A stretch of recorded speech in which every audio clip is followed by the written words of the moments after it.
ಮನದಾಳದಿಂದ YouTube ಚಾನಲ್ಗೆ ತಮಗೆಲ್ಲರಿಗೂ ಹಾರ್ದಿಕವಾದ ಸುಸ್ವಾಗತ. ವಿಡಿಯೋದ ಈ ಭಾಗದಲ್ಲಿ ದೇವರಿಗೆ ಎಷ್ಟು ಪೂಜಿಸಿದರೆ ಎಷ್ಟು ಕೊಡುತ್ತಾನೆ, ಅಂದರೆ ನಾವು ದೇವರಿಗೆ ಪೂಜೆ ಮಾಡ್ತೀವಲ್ಲ, ಎಷ್ಟು ಪೂಜೆ ಮಾಡಿದರೆ, ಹೇಗೆ ಪೂಜೆ ಮಾಡಿದರೆ ಎಷ್ಟೆಷ್ಟು ಕೊಡ್ತಾನೆ ದೇವರು ಅನ್ನುವ ಒಂದು ವಿಚಾರದ ಬಗ್ಗೆ ಮಾತಾಡ್ತಾ ಹೋಗೋಣ. ಇದು ಶಿಕ್ಷಣದ ಒಂದು ಭಾಗ. ಶಿಕ್ಷಣ ಅಂದರೆ ಏನು? ನನ್ನ ಪ್ರಕಾರ ಬೇರೆ ಬೇರೆಯವರು ಅದನ್ನೇ ಅಭಿಪ್ರಾಯ ವ್ಯಕ್ತಪಡಿಸಿರಬಹುದು. ನಾನು ನನ್ನ ಅನುಭವದಿಂದ ಹೇಳೋದಾದರೆ ಶಿಕ್ಷಣ ಅಂದರೆ ಏನು ಅಂದರೆ ಸತ್ಯದ ಸಾಕ್ಷಾತ್ಕಾರ. ಸತ್ಯ ಅನ್ನೋದು ಏನು, ಸತ್ಯ ಅಂದರೆ ಏನು ಅನ್ನೋದು ತಿಳಿತಾ ಹೋಗಬೇಕು. ಆ ಸತ್ಯದ ಸಾಕ್ಷಾತ್ಕಾರ ಆಗಬೇಕು, ಅದು ಶಿಕ್ಷಣ. ಈಗ ನಾವು ಶಿಕ್ಷಣನ ಕೊಡ್ತಾ ಇದ್ದೀವಿ, ಶಿಕ್ಷಣನ ಪಡಿತಾ ಇದ್ದೀವಿ. ಶಿಕ್ಷಣ ಪಡೆದು ಶಿಕ್ಷಣ ಕೊಟ್ಟು ಕೂಡ ಕೆಲವೊಂದು ಸರಿ ನಮ್ಮ ಮನಸ್ಸಿನಲ್ಲಿ ಗೊಂದಲ ಹಾಗೇ ಉಳಿಯುತ್ತೆ, ಯಾವುದು ಸರಿ ಯಾವುದು ತಪ್ಪು ಅಂತ. ಈಗ ನಾನು ಮಾಡೋಕ್ಕೆ ಹೊರಟಿರುವಂತಹ ವಿಡಿಯೋದಲ್ಲಿ ಇದು ನನ್ನ ಪ್ರಕಾರ ಸರಿ, ಬೇರೆಯವ್ರ ಪ್ರಕಾರ ಇದು ಸರಿ ಅಂತ ನಾನು ಖಂಡಿತ ಹೇಳಲ್ಲ. ಯಾಕೆಂತಂದರೆ ವೈಯಕ್ತಿಕವಾದ ಅಭಿಪ್ರಾಯಗಳು ಇರ್ತವೆ, ಅವರವ್ರದ್ದೇ ಆಗಿರೋಂಥ ಅವರವ್ರಿಗೆ ಅಭಿಪ್ರಾಯಗಳು ಇರೋದು ಸಹಜ ಅಲ್ವಾ. ಹಾಗೆ ಇದು ನನ್ನ ಅಭಿಪ್ರಾಯ ಮಾತ್ರ, ಇದು ತಮ್ಮ ಅಭಿಪ್ರಾಯ ಆಗಲಾರದು ಅಥವಾ ಆಗಬಹುದು, ಹೇಳೋದಕ್ಕೆ ಬರೋದಿಲ್ಲ. ಈಗ ನಾವು ನಮ್ಮ ಸ್ನೇಹಿತರ ಜೊತೆಗೆ ಮಾತಾಡ್ತಾ ಇದ್ದಾಗ ಹೇಳಿದರು, ನಾನಿವತ್ತು ಮೈಲಾರಲಿಂಗಪ್ಪನ ದೇವಸ್ಥಾನಕ್ಕೆ ಹೋಗಿದ್ದೆ ಅಂತ. ಸಂತೋಷ ಬಿಡ್ರಿ, ಭಾಳ ಚೆನ್ನಾಗಿದೆ ದೇವಸ್ಥಾನ ಅಂತಂದೆ. ದೇವಸ್ಥಾನ ನೋಡೋಕ್ಕಲ್ಲ ನಾವು ಹೋಗಿದ್ದು, ದೇವರ ಹತ್ರ ಬೇಡಿಕೊಳ್ಳೋದಕ್ಕೆ ಅಂತ ಹೇಳಿದರು ಅವರು. ಸರಿ ಬಿಡ್ರಿ, ಪಾಪ ದೇವ್ರ ಹತ್ರ ಬೇಡ್ಕೊಂಡಿದ್ರಿ, ಸಂತೋಷನ, ನಮಗೇನು ಅದ್ರ ಬಗ್ಗೆ ಯಾವುದೇ ಕಾಮೆಂಟ್ ಇಲ್ಲ, ಅಬ್ಜೆಕ್ಷನ್ ಇಲ್ಲ. ದೇವ್ರ ಹತ್ರ ನೀವು ಬೇಡ್ಕೊಳ್ಳೋದಕ್ಕೆ ಹೋಗಿದ್ರಿ, ಬೇಡ್ಕೊಂಡಿದ್ದೀರಿ ಅಂತ. ಏನಾದರೂ ಬೇಡ್ಕೊಂಡಿದ್ರಲ್ಲ, ಬಂತ ಏನಾದರೂ ಕೊಟ್ರಾ ಅಂತ ಕೇಳಿದ್ರು. ಅವೆಲ್ಲ ಇದ್ದಕ್ಕಿದ್ದಂಗೆ ಕೊಡಲ್ಲ. ಸರಿ ಬಿಡ್ರಿ, ಅವ್ರು ಕೊಡ್ತಾರೋ ಬಿಡ್ತಾರೋ ಅದು ಬೇರೆ ವಿಷಯ. ಈಗ ನನಗೆ ಬೇಕಾಗಿರೋದು ಅದಲ್ಲ, ದೇವ್ರು ಕೊಟ್ಟನಾ ಬಿಟ್ನಾ ಅಂತ ಅದು ಅಲ್ಲ ನಮಗೆ ಬೇಕಾಗಿರೋದು ಅಂತ ಹೇಳಿ ನಾನು ಮತ್ತೆ ಮಾತಾಡ್ಕೊಂತ ಅವ್ರ ಜೊತೆಗೆ ಹೇಳ್ತಾ ಹೋದೆ. ನಾವು ಸಾಮಾನ್ಯವಾಗಿ ಏನು ಮಾಡ್ತೀವಿ, ಯಾವುದಾದ್ರೂ ಒಂದು ದೇವರ ಹೆಸರು ಹೇಳಿಬಿಟ್ರೆ ಆಂಜನೇಯನ ಹೆಸರು ಹೇಳೋಣ ಅಂತ ಇಟ್ಕೊಳ್ಳೋಣ. ಆಂಜನೇಯ ಅಂತ ರಾಮನಿಗೆ ಅನುಕೂಲ ಮಾಡಿದ, ರಾವಣನ ಕೊಲ್ಲಕ್ಕೆ ಸಹಾಯ ಮಾಡಿದ, ನಮ್ಮ ಪಾಪನೂ ಕಳೀತಾನೆ, ಒಡಿ ಆಂಜನೇಯ ಒಂದು 2 ಕಾಯಿನೋ 4 ಕಾಯಿನೋ ಇಡಿಗಾಯಿನೋ ಅಂತ ಹೇಳಿ ಒಡೆದು ಬಿಡೋದು. ಶನಿಮಾತ್ಮ ದೊಡ್ಡವನು ಅಂತ ಹೇಳಿದರೆ ಶನಿಮಾತ್ಮಗೂ ಒಡೆಯ ಒಂದು 4 ಕಾಯಿ, ಮಾರಮ್ಮ ದೊಡ್ಡಳು ಮಾರಮ್ಮಗೂ ಒಡೆಯ ಒಂದು 4 ಕಾಯಿ. 4 ಕಾಯಿ ಒಡೆಯೋದು, ಕೈ ಮುಗಿದು ಬೇಡ್ಕೊಂತಿರೋದೆ. ಡಿಮ್ಯಾಂಡ್ ಇನ್ ಮ್ಯಾಲ್ ಡಿಮ್ಯಾಂಡ್, ಡಿಮ್ಯಾಂಡ್ ಇನ್ ಮ್ಯಾಲ್ ಡಿಮ್ಯಾಂಡ್ ಇಡ್ತಾ ಇರೋದು. ಯಾವ ದೇವ್ರ ಹತ್ರ ಹೋದ್ರೂ ಫಸ್ಟ್ ನಾವು ಡಿಮ್ಯಾಂಡ್ ಇಟ್ಟೆ ಅಲ್ವಾ ನಾವು ಪೂಜೆ ಮಾಡೋದು ಅಥವಾ ಕಾಯಿ ಹೊಡೆಸೋದು. ಅದು ಒಂಥರ ಸರ್ಕಾರಿ ಕಚೇರಿ ಆದಂಗೆ ಆಗೋಗ್ಬಿಟ್ಟತ್ತೆ. ಅಲ್ಲಿ ಮೊದಲು ದಕ್ಷಿಣ ಇಟ್ಟು ಆಮೇಲೆ ಬೇಡ್ಕೋಬೇಕಲ್ಲ, ನಮ್ಮ ಕೆಲಸ ಮಾಡಿಕೊಡಪ್ಪ ಅಂತ. ಹಾಗೆ ಆಗೈತೆ ಅದು ಕತೆ. ದೇವಸ್ಥಾನಕ್ಕೆ ಹೋಗಿ ಮೊದಲು ಏನಾದರೂ ಒಂದಿಷ್ಟು ಕೊಟ್ಬಿಟ್ಟು ಅದು ನಮ್ಮ ಭಕ್ತಿ ಅಂತ ಹೇಳ್ಕೊಳ್ತೀವಿ, ಸಹಜ ಇರಬಹುದು.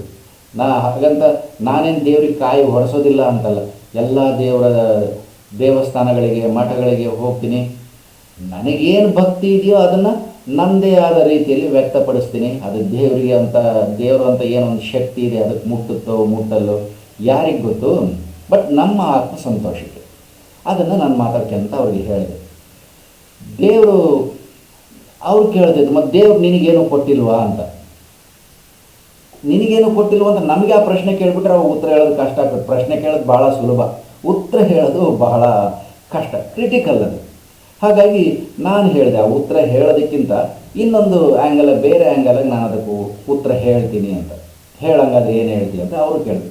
ಬಹಳ ಆತ್ಮೀಯ ಫ್ರೆಂಡ್, ನಾವಿಬ್ಬರು ಜೊತೆಗೆ ಹುಟ್ಟಿರೋರು, ಜೊತೆಗೆ ಬೆಳೆದಿರೋರು. 1 ಗಂಟೆ ದೊಡ್ಡವನು ಅವನು, ಅಷ್ಟೇ 1 ಗಂಟೆ ದೊಡ್ಡವನು. ಅದಕ್ಕಾಗಿ 1 ವರ್ಷ ಮುಂಚೆ ರಿಟೈರ್ಮೆಂಟ್ ಮಾಡಿಬಿಟ್ರು. ಅವ್ರ ಗುರುಗಳು ನಮ್ಮ ಗುರುಗಳು ಇಬ್ಬರು ಒಂದೇ. ಅವರು ಸೇರಿಸ್ಕೋಬೇಕಾದ್ರೆ 1 ವರ್ಷ ಹೆಚ್ಚಿಗೆ ಹಾಕಿ ಸೇರಿಸ್ಕೊಂಡ್ಬಿಟ್ರು. ಅದಕ್ಕೆ ಅಲ್ವ ಗುರುರ್ ಬ್ರಹ್ಮ ಅಂತ ಹೇಳೋದು. ಅವನಿಗೆ 2 ವರ್ಷ ಹೆಚ್ಚಿಗಾಗಿ ಸೇರಿಸ್ಕೊಂಡ್ರು, ನನಗೆ 1 ವರ್ಷ ಹೆಚ್ಚಿಗಾಗಿ ಸೇರಿಸ್ಕೊಂಡ್ರು. ಇರಲಿ, ಅದೇನೋ ಅವಾಗಿನ ಕಾಲ ಆ ಥರ ಇತ್ತು, ಏನೇನೋ ಸನ್ನಿವೇಶಗಳು ಆ ಥರ ಒದಗಿ ಬರ್ತಿರ್ತವೆ, ಆ ಥರ ನಡ್ಕೊಂಡು ಹೋಗ್ತಿರ್ತವೆ. ಅದು ಯಾವುದೇ ಬ್ಲೇಮಿಂಗ್ ಅಲ್ಲ, ಅವ್ರನ್ನ ಬೈಯೋದಲ್ಲ, ವಸ್ತುಸ್ಥಿತಿ ಹೇಳಿದ್ದು. ಅದಕ್ಕೆ ಮಾತಾಡ್ತಾ ಆತನಿಗೊಂದು ಉದಾಹರಣೆ ನಾನು ಹೇಳಲೆ, ನಿನಗೊಂದು ಕಥೆನಾ ಅಂತ. ಯಾವಾಗೋ ಓದಿದ್ದು, ಎಲ್ಲೋ ಓದಿದ್ದು. ಸಾಮಾನ್ಯವಾಗಿ ಈ 18 ಪುರಾಣಗಳಲ್ಲಿ ಬರುವಂತಹ ಯಾವುದೋ ಸ್ಕಂದ ಪುರಾಣದ ಕಥೆನೋ ಅಥವಾ ಪದ್ಮ ಪುರಾಣದ ಕಥೆನೋ ಎಲ್ಲೋ ಒಂದು ಹತ್ರ ಬಂದಿರಬೇಕು ಅಂತ ಅನ್ನಿಸ್ತದೆ, ಅಥವಾ ಇನ್ಯಾವುದೋ ಬೇರೆ ಬುಕ್ಕಲ್ಲಿ ಓದಿರಬಹುದು, ಸರಿಯಾಗಿ ನೆನಪಿಲ್ಲ. ಅದನ್ನು ಹೇಳಿದೆ. ದೇವರು ಅಂದರೆ ಏನಪ್ಪ? ನನ್ನ ಪ್ರಕಾರ ದೇವರು ಒಂದು ಬ್ಯಾಂಕ್. ದೇವರು ಒಂದು ಬ್ಯಾಂಕ್ ಅಷ್ಟೇ. ಈಗ ನಾವಲ್ಲಿ ಹಣವನ್ನು ಜಮಾ ಮಾಡಿದರೆ ನಾವು ಚೆಕ್ ಬರ್ಕೊಟ್ಟಾಗ ದುಡ್ಡು ವಾಪಸ್ ಕೊಡ್ತಾರೆ. ಇಲ್ಲಾಂದರೆ ಸುಮ್ಮನೆ ಹೋಗಿ ಒಂದು ವಿತ್ಡ್ರಾ ಫಾರಮ್ ಕೊಡ್ರಿ ಅಂತ ತಗೊಂಡು 4 ಲಕ್ಷ ಕೊಡ್ರಿ ಅಂದ್ರೆ ಕೊಡ್ತಾರಾ? ಕೊಡಲ್ಲ. ನಮ್ದು ಇದ್ದರೆ ಮಾತ್ರ ದುಡ್ಡು ಅಲ್ಲಿ ಖಾತೆಯಲ್ಲಿ ನಮಗೆ ಹಣ ವಾಪಸ್ ಕೊಡ್ತಾರೆ. ಇಲ್ಲಾಂದರೆ ನಾವು ಬ್ಯಾಂಕಲ್ಲಿ ಸಾಲ ಕೇಳಬೇಕು, ವಾಪಸ್ ತೀರಿಸ್ಬೇಕು. ಇದಲ್ವಾ ಬ್ಯಾಂಕ್ ಪ್ರೊಸೀಜರು? ಹಾಗೆ ದೇವರು ಕೂಡ ಹಾಗೆ ನನ್ನ ಅಭಿಪ್ರಾಯದಲ್ಲಿ ಒಂದು ಬಿಗ್ ಯೂನಿವರ್ಸಲ್ ಬ್ಯಾಂಕ್ ಅದು. ನಾವು ಡಿಪಾಸಿಟ್ ಹಾಕಬೇಕು, ತಗೊಂಡೋಗಿ ನಾವು ಕೇಳಿದಾಗ ಕೊಡ್ತಾರೆ. ಅದು ಹೆಂಗೆ ಕೊಡ್ತಾರಪ್ಪ ನಿನಗೆ? ಈಗ ನಿಂದೆ ಹೇಳಿದ್ರೆ ನಿನಗೊಂದು ಅದನ್ನು ಮೊದಲೆಲ್ಲ ನೀನು ಡಿಪಾಸಿಟ್ ಮಾಡಿದ್ಯಾ ಅಂತ. ಅದಕ್ಕೆ ನಾನು ಹೇಳಿದೆ, ಈಗ ನನ್ನ ವಿಷಯ ಬಿಡು, ನಂದು ಹಿಂದಿನ ಕಥೆ ಏನಾಗಿದೆ ನಮಗೆ ಗೊತ್ತಿಲ್ಲ, ಹಿಂದಿನ ಜನ್ಮದಲ್ಲಿ ಏನು ಮಾಡಿದೆವು ನನಗೆ ಗೊತ್ತಿಲ್ಲ. ಅದಕ್ಕೆ ಈ ಉಲ್ಲೇಖನ ಹೇಳ್ತೀನಿ.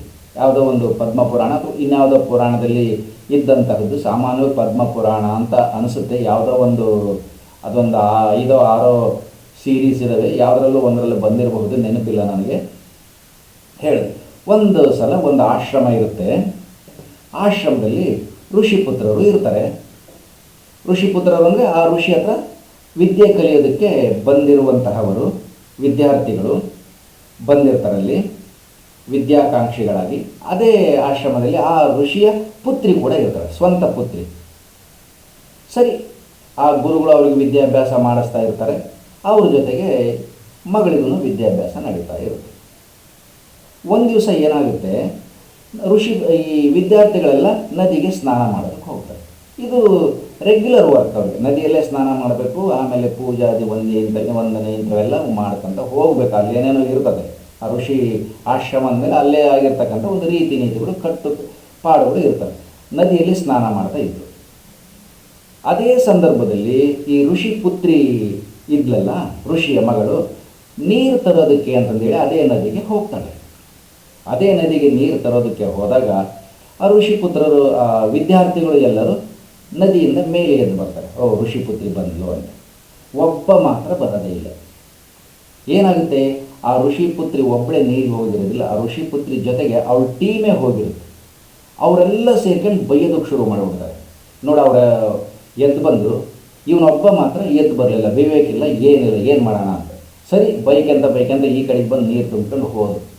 ಮತ್ತೆ ಇನ್ನೊಂದು ಸಲ ಬಂದರು, ಅದೇ ಟೀಮು, ಋಷಿಪುತ್ರಿನೂ ಇದ್ದಾಳೆ ಜೊತೆಗೆ.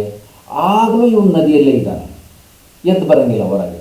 ಆಗಂತೂ ಹೆಣ್ಮಕ್ಳು ಇನ್ನೂ ಚೆನ್ನಾಗಿ ಬೈಕಂತ ಹೋಗ್ಬಿಟ್ರು. ಬೈಯೋದೇನು ಕಲಿಸ್ಬೇಕಾ ಹೆಣ್ಮಕ್ಳಿಗೆ? ಬಹಳಷ್ಟು ಲೀಲಾಜಾಲವಾಗಿ, ಸಂದರ್ಭೋಚಿತವಾಗಿ ಬೈತಾ ಹೋಗ್ತಾರೆ. ಆಗಲೂ ಬೈದರು. ಅವ್ರು ಮುಂದೆ ಹೋದರು. ಋಷಿಪುತ್ರಿಗೆ ಏನೋ ಅನ್ನಿಸ್ತು. ಸರಿ, ತಾನು ಉಟ್ಕೊಂಡಿರ್ತಕ್ಕಂಥ ಒಂದು ಸೀರೆಯ ಭಾಗ ಇತ್ತಲ್ಲ, ಸೆರಗಿನ ಒಂದಷ್ಟು ಭಾಗವನ್ನು ಹರಿದು ಆ ನದಿಯ ಕೆಸೆದು ಹೋಗ್ಬಿಟ್ರು. ಮತ್ತೆ 3ನೇ ಸರಿ ಬಂದರು ಎಲ್ಲರೂ. ಬರೋಷ್ಟೊತ್ತಿಗೆ ಏನಾಯಿತು, ಆ ಋಷಿಯ ವಿದ್ಯಾರ್ಥಿ ಇದ್ನಲ್ಲ, ಆ ಸೀರೆಯ ತುಂಡು ಒಂದು ಪೀಸ್ ಬಿದ್ದಿದ್ದನ್ನು ಅದನ್ನು ಉಟ್ಕೊಂಡ್ಬಿಟ್ಟು ದಡದಲ್ಲಿ ಬಂದು ನಿಂತ್ಕೊಂಡಿದ್ದ. ಏನಾಗಿತ್ತು, ನದಿಯಲ್ಲಿ ಆತ ಉಟ್ಕೊಂಡಿರ್ತಕ್ಕಂಥ ಪಂಚೆ ಅಥವಾ ವಸ್ತ್ರ ನೀರಿನಲ್ಲಿ ಹರಿದು ಹೋಗ್ಬಿಟ್ಟಿತ್ತು. ಹರಿದು ಹೋದಾಗ ಏನಾಗ್ತದೆ, ಎದ್ದು ಬರೋದಂಗೆ ಅಷ್ಟಕ್ಕಂಜ ಹೆಣ್ಮಕ್ಳು ಮುಂದೆ ಬರ್ತಾನೆ ಇದ್ದಾರೆ. ಹಾಗಾಗಿ ಅವನು ಅದನ್ನು ಉಟ್ಕೊಂಡು ಬಂದು ಆಕೆ ಮುಂದೆ ನಿಂತ್ಕೊಂಡು ಹೇಳ್ತಾನೆ, ಅಮ್ಮ, ನೀನು ನನಗೆ ತಾಯಿ ಇದ್ದ ಹಾಗೆ, ನನ್ನ ಮಾನವನ್ನು ಇವತ್ತು ಕಾಪಾಡಿದ್ದೀಯಾ ಅಂತ. ನಾನು ಇಷ್ಟು ದಿನ ಋಷಿಯ ಸೇವೆ ಮಾಡಿಬಿಟ್ಟು ಪ್ರತಿದಿನದ ತಪಸ್ಸಿನಿಂದ ನಾನು ಒಂದಷ್ಟು ತಪಸ್ಸಿನ ಶಕ್ತಿಯನ್ನು ಸಂಪಾದನೆ ಮಾಡ್ಕೊಂಡಿದ್ದೀನಿ. ನೀನು ನನಗೆ ಉಪಕಾರ ಮಾಡಿದ್ಯಾ, ನಾನು ನಿನಗೆ ಏನು ವರ ಕೊಡಲಿ ಅಥವಾ ಯಾವ ರೀತಿ ಉಪಕಾರ ಮಾಡಲಿ ಹೇಳು ಅಂತ ಕೇಳ್ತಾನೆ. ಋಷಿಪುತ್ರಿ ಹೇಳ್ತಾಳೆ, ನನಗೆ ಯಾವ ವಿಧವಾದ ಉಪಕಾರವನ್ನು ಮಾಡಬೇಡ, ಯಾಕಂದರೆ ನಾನು ಉಪಕಾರದ ಆಸೆಯಿಂದ ಇದನ್ನು ಮಾಡಿಲ್ಲ. ನನಗನಿಸ್ತು, ಆ ಥರ ಪ್ರೇರಣೆ ಆಯಿತು, ನಾನು ಆ ಕೆಲಸ ಮಾಡ್ಬೋದೆ. ನಿಮ್ಮಿಂದ ನಾನು ಯಾವುದೇ ಪ್ರತಿಫಲ ಅಥವಾ ಪ್ರತ್ಯುಪಕಾರವನ್ನು ಬಯಸೋದಿಲ್ಲ ಅಂತ ಹೇಳಿ ಹೋಗ್ಬಿಟ್ರು. ಆದರೆ ಈ ವಿದ್ಯಾರ್ಥಿ ಸ್ವಲ್ಪ ಮಟ್ಟಿಗೆ ತಪೋಬಲ ಸಂಪಾದನೆ ಮಾಡ್ಕೊಂಡಿದ್ನಲ್ಲ, ಆತನಿಗೂ ಇದು ಸರಿ ಅನ್ನಿಸ್ಲಿಲ್ಲ. ಇಲ್ಲ, ಆಕೆ ನನಗೆ ಉಪಕಾರ ಮಾಡಿದ್ದಾಳೆ, ಉಪಕಾರವನ್ನು ನಾನು ಇಟ್ಕೋಬಾರ್ದು, ತೀರಿಸ್ಬೇಕು ಏನಾದರೂ ಮಾಡಿ ಅಂತಂದೇಳಿ ಆತನ ಆರಾಧ್ಯ ದೈವ ಶ್ರೀಮನ್ನಾರಾಯಣ. ಶ್ರೀಮನ್ನಾರಾಯಣನನ್ನು ನೆನೆಸ್ಕೊಂಡು ತನ್ನ ಕಮಂಡಲದಿಂದ ಆರ್ಘ್ಯವನ್ನು ಬಿಟ್ಬಿಟ್ಟ. ಈ ಅಮ್ಮ ನನಗೆ ಮಾಡಿದ ಪುಣ್ಯಕ್ಕೆ ಸರಿಸಮಾನವಾದ ನನ್ನ ತಪಸ್ಸಿನ ಫಲವನ್ನು ಧಾರೆ ಎರಿತಾ ಇದ್ದೀನಿ, ನಿನಗೆ ಧಾರೆ ಎರಿತಿದ್ದೀನಿ, ನೀನೇನಾದರೂ ಮಾಡ್ಕೊಳಪ್ಪ. ಈಗ ಅವಳು ಬೇಡ ಅಂತಿದ್ದಾಳೆ, ಮತ್ತು ಯಾರಿಗೆ ಕೊಡಲಿ? ನಿನಗೆ ಕೊಡ್ತೀನಿ, ನೀನು ತಗೋ, ಏನಾದರೂ ಮಾಡಿಕ ಆಮೇಲೆ. ಅದು ಒಂದು ಬ್ಯಾಂಕ್, ಆ ಬ್ಯಾಂಕಿಗೆ ಹಾಕಿಬಿಟ್ಟ ತನ್ನ ತಪಸ್ಸಿನ ಫಲವನ್ನು. ಸರಿ, ಬ್ಯಾಂಕಿಗೆ ಹಾಕಿದ ಮೇಲೆ ಸುಮ್ಮನೆ ಇರುತ್ತಾ? ಅದಕ್ಕೆ ಬಡ್ಡಿ ಬಡ್ಡಿ ಬಡ್ಡಿ ಎಲ್ಲ ಸುಸ್ತು ಬಡ್ಡಿ, ಆ ಬಡ್ಡಿ ಈ ಬಡ್ಡಿ ಎಲ್ಲ ಬೆಳೀತಾ ಹೋಗ್ಬಿಟ್ವು. ಚಕ್ರ ಬಡ್ಡಿ, ಆವಾಗಿನ ಬಡ್ಡಿ ಏನಿತ್ತು ಆ ಬಡ್ಡಿ ಪ್ರಕಾರ ನಡೀತಾ ಹೋಯಿತು. ಹೀಗಾಗಿ ಒಂದು ಯುಗನೇ ಕಳೆದು ಹೋಯಿತು. ಎಷ್ಟೋ ಶತಮಾನಗಳು, ಎಷ್ಟೋ ಸಹಸ್ರಮಾನಗಳು ಕಳೆದು ಹೋದವು. ಆ ಋಷಿಯ ಕುಮಾರಿ ಇದ್ಲಲ್ಲ, ಪುತ್ರಿ, ಈ ಜನ್ಮದಲ್ಲಿ ದ್ರೌಪದಿ ಆಗಿ ಜನ್ಮ ತಾಳಿದ್ಲು. ಪಂಚಪಾಂಡವರ ಹೆಂಡತಿ ಅಲ್ವಾ ದ್ರೌಪದಿ. ಪಂಚಪಾಂಡವರಿಗೂ ಹೆಂಡತಿ ಆಗಿರ್ತಾಳೆ, 5 ಜನ ಪಾಂಡವರಿಗೂ ಹೆಂಡತಿ ಆಗಿರ್ತಾಳೆ. ಅದಕ್ಕೂ ಒಂದು ಕಥೆ ಇದೆ, ಯಾಕೆ 5 ಜನಕ್ಕೂ ಹೆಂಡತಿ ಆಗ್ತಾಳೆ. ಇದೆಲ್ಲ ಸಾಮಾನ್ಯ ಮಹಾಭಾರತ ಓದಿರೋರಿಗೆ ಎಲ್ಲರಿಗೂ ಗೊತ್ತಿರುತ್ತೆ. ಕುಮಾರವ್ಯಾಸ ಕೂಡ ತುಂಬ ಸೊಗಸಾಗಿ ಬರಿತಾ ಹೋಗಿದ್ದಾರೆ. ಅದಕ್ಕಿಂತ ಹಿಂದೆ ಬರೆದಿರ್ತಕ್ಕಂಥ ವ್ಯಾಸ ಮಹರ್ಷಿ ಅವರೆಲ್ಲ ಓದಿದರೆ ಅದು ಇನ್ನೂ ಹೆಚ್ಚಿಗೆ ಅರ್ಥ ಆಗಬಹುದು. ನನಗೆ ಸಂಸ್ಕೃತ ಬರದೇ ಇರೋದ್ರಿಂದ ವ್ಯಾಸ ಮಹರ್ಷಿ ಬರೆದಿರೋದನ್ನು ಓದಿಲ್ಲ, ಕುಮಾರವ್ಯಾಸ ಬರೆದಿರೋದನ್ನು ಮಾತ್ರ ಓದಿದ್ದೀನಿ, ಅಲ್ಪ ಸ್ವಲ್ಪ ಅರ್ಥ ಮಾಡಿಕೊಂಡಿದ್ದೀನಿ.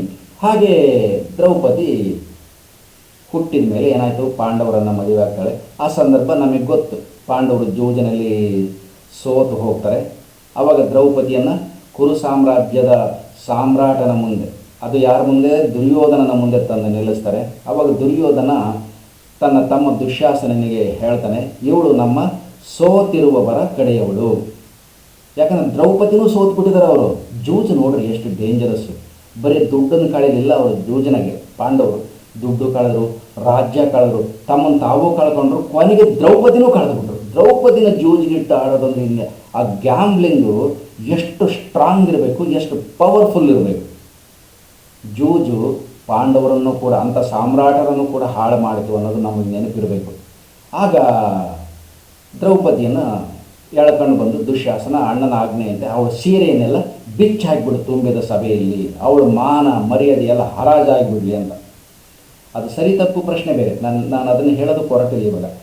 ಆಗೇನಾಯಿತು, ದುಶ್ಯಾಸನ ದ್ರೌಪದಿ ಸೀರೆನೇ ಹಿಡಿದು ಎಳೆಯೋದಕ್ಕೆ ಬಂದು ಒಂದು ಚೂರು ಸೀರೆ ಉಳ್ಕೊಳ್ತು. ಉಳ್ಕೊಂಡಾಗ ಏನಾಯಿತು, ಕೊನೆಗೆ ಆ ಸೀರೆಯನ್ನು ದಿಮ್ಮನ ಹಿಡ್ಕೊಂಡು ಅವಾಗೆಲ್ಲ ದೇವರನ್ನು ನೆನೆಸ್ತಾ ಇದ್ದಾಳೆ. ಕಷ್ಟ ಬಂದಾಗ ಅಲ್ವಾ ನಾವು ನೆನೆಸೋದು, ಸಂಕಟ ಬಂದಾಗ ವೆಂಕಟರಮಣ, ಆಗ ಕೃಷ್ಣ, ಮುರಾರಿ, ಮುಕುಂದ, ಮಾಧವ, ಗೋವಿಂದ, ಅಚ್ಯುತ, ಅನಂತ, ನಾರಾಯಣ, ಕಾಪಾಡಪ್ಪ ನನ್ನ, ಇಲ್ಲೆಲ್ಲ ಎಳಿತಾ ಇದ್ದಾನೆ ದುಶ್ಯಾಸನ ನನ್ನ ಸೀರೆಯನ್ನು ಅಂತ. ಆಗ ಅದು ಆ ಮೊರೆ ಕೇಳುತ್ತೆ ಕೃಷ್ಣನಿಗೆ. ಕೃಷ್ಣನ ಪಕ್ಕದಲ್ಲಿನೇ ರುಕ್ಮಿಣಿ ಇರ್ತಾಳೆ. ರುಕ್ಮಿಣಿ ಹೇಳ್ತಾಳೆ, ಏನು ಪಂಚಪಾಂಡವರು ಅಂದರೆ ನನ್ನ ಪಂಚ ಪ್ರಾಣಗಳಂತ ಹೇಳ್ತಾ ಇದ್ದೆಲ್ಲ, ಅಲ್ಲಿ ದ್ರೌಪದಿ ನಿನ್ನ ಮೊರೆ ಇಡ್ತದಾಳೆ, ನಿನಗೆ ಕೇಳ್ತಾ ಇಲ್ವಾ ಅಂದ. ಕೃಷ್ಣ ಹೇಳ್ತಾನೆ, ಇಲ್ಲ, ಅವಳಿನ್ನೂ ನನ್ನನ್ನು ಪೂರ್ತಿ ನಂಬಿಲ್ಲ, ಅವಳೊಂದು ಭಾಗ ಸೀರೆ ಹಾಗೆ ದಿಮ್ಮನ ಹಿಡ್ಕೊಂಡಿದ್ದಾಳೆ, ನನ್ನಿನ್ನೂ ಪೂರ್ತಿ ನಂಬಿಲ್ಲ, ಅವಳನ್ನು ಅವಳು ನಂಬಿಕೊಂಡಿದ್ದಾಳೆ ಅಂತ. ಎಷ್ಟೊತ್ತಂತ ಸುಧಾರಿಸ್ತಾಳೆ, ಅವನ ದುಶ್ಯಾಸನನ ಹಿಡಿತದಿಂದ ಪಾರಾಗಬೇಕಾಗಲ್ಲ. ಸರಿ, ಮಾನ ಇದ್ರೆಷ್ಟು ಹೋದ್ರೆಷ್ಟು ಎಲ್ಲ ಮಾನ ಮರ್ಯಾದೆ ಎಲ್ಲ ನಿನಗೆ ಪಣೆ ಅಂತ ಹೇಳಿಬಿಟ್ಟು ತನ್ನ ಕೈಯನ್ನು ಬಿಟ್ಟುಬಿಡ್ತಾಳೆ. ಕೈ ಬಿಟ್ಟಿದ್ದೇ ಥರ ಕೃಷ್ಣ ಅಕ್ಷಯ ವಸ್ತ್ರವನ್ನು ಕೊಟ್ಟ ಅಂತ ನಾವೆಲ್ಲ ಕೇಳ್ತೀವಿ. ಆ್ಯಕ್ಟಿವೇಟ್ ಆಗಿಬಿಡುತ್ತೆ ಯಾವಾಗ? ಆಗ ಸಹಸ್ರಮಾನಗಳ ಹಿಂದೆ ತಪಸ್ಸಿನ ಫಲವನ್ನು ಧಾರೆ ಎರೆದಿದ್ನಲ್ಲ ಆ ವಿದ್ಯಾರ್ಥಿ, ಋಷಿಯ ವಿದ್ಯಾರ್ಥಿ, ಅದು ಈ ಕಾಲಕ್ಕೆ ಈಗ ದ್ರೌಪದಿಗೆ ವರವಾಗಿ ಪರಿಣಮಿಸುತ್ತೆ. ಅವಾಗ ಅದು ಆಕ್ಟಿವೇಟ್ ಆಗುತ್ತೆ. ಈಗ ಅವಳು ಹಾಕಿದ್ದೆಷ್ಟು? ಒಂದು ಗಜದಷ್ಟು ಬಟ್ಟೆ. ಅದು ಒಂದು ಸಾವಿರಾರು ವರ್ಷಕ್ಕೆ ಎಷ್ಟು ಕೋಟಿಗಟ್ಟಲೆ ಗಜ ಆಗಿರಬೇಕದು. ಬ್ಯಾಂಕಿನ ಲೆಕ್ಕ ಮಾಡೋರಿಗೆ ಗೊತ್ತಾಗ್ತದೆ. ಒಂದು 30 ವರ್ಷಕ್ಕೆ ಅದರ 100ರಷ್ಟು ಆಗ್ತದೆ, ಬರೀ 30 ವರ್ಷಕ್ಕೆ. ಅಂದರೆ ಎಷ್ಟೋ ಸಹಸ್ರ ವರ್ಷಗಳಾಗಿದ್ದಾವೆ. ಎಷ್ಟು ಬಟ್ಟೆ ಆಗಿರಬೇಕದು. ಅಕೌಂಟಲ್ಲಿ ಬಿದ್ದಿರೋ ದ್ರೌಪದಿ ಅಕೌಂಟಲ್ಲಿ ಇದೆ ಅದು. ಇವಾಗ ಎಷ್ಟು ಎಳಿತಾನೆ ಗುಡ್ಡ ಬಿದ್ದಷ್ಟು ಬಿದ್ದೋಗುತ್ತೆ, ಸೀರೆ ಖಾಲಿ ಆಗಲ್ಲ, ಅಷ್ಟಿದೆ. ಅವನು ಕೊಟ್ಟಂಥ ದ್ರೌಪದಿ ಅಕೌಂಟಲ್ಲಿ ಹಾಕಿರ್ತಕ್ಕಂಥದ್ದು ಅಷ್ಟು ದುಡ್ಡಿದೆ. ದ್ರೌಪದಿ ಕೊನೆಗೂ ದುಶ್ಯಾಸನ ಕೊನೆಗೆ ಸೋತುಬಿಟ್ಟ. ಹಾಗೆ ಕೈ ಬಿಟ್ಬಿಟ್ಟ. ಅಲ್ಲಿಗೆ ಆ ಚಾಪ್ಟರ್ ಕ್ಲೋಸ್ ಆಯಿತು. ಏನಿದ್ರ ಅರ್ಥ? ನಾನು ಹೇಳಕ್ಕೆ ಹೊರಟಿರೋದೇನು, ನಾವು ಮಾಡಿದ ಪುಣ್ಯ ಮಾತ್ರ ನಮ್ಮನ್ನು ಕಾಪಾಡುತ್ತೆ. ಅದು ಕೃಷ್ಣ ವಿಷ್ಣು ಅನ್ನುವಂತಹ ಒಂದು ಬ್ಯಾಂಕಲ್ಲಿ ಹಾಕಿದ್ರು, ಈಕೆ ಪರವಾಗಿ ಅವನು ಹಾಕಿದ್ದ. ಅಂದರೆ ಇವಳದೆ ಅದು ಇಂಡೈರೆಕ್ಟಾಗಿ ಅದು ಇವಳದೆ ದುಡ್ಡು. ಆ ಸೀರೆ ಇವಳದೆ. ಅದೇನಾಗಿತ್ತು, ಇಷ್ಟು ವರ್ಷಕ್ಕೆ ಅಗಾಧವಾದ ಬಡ್ಡಿ ಸಮೇತವಾಗಿ ಬೆಳೆದಿತ್ತು. ಕೃಷ್ಣ ಅಕ್ಷಯ ವಸ್ತ್ರವನ್ನು ಕೊಟ್ಟ.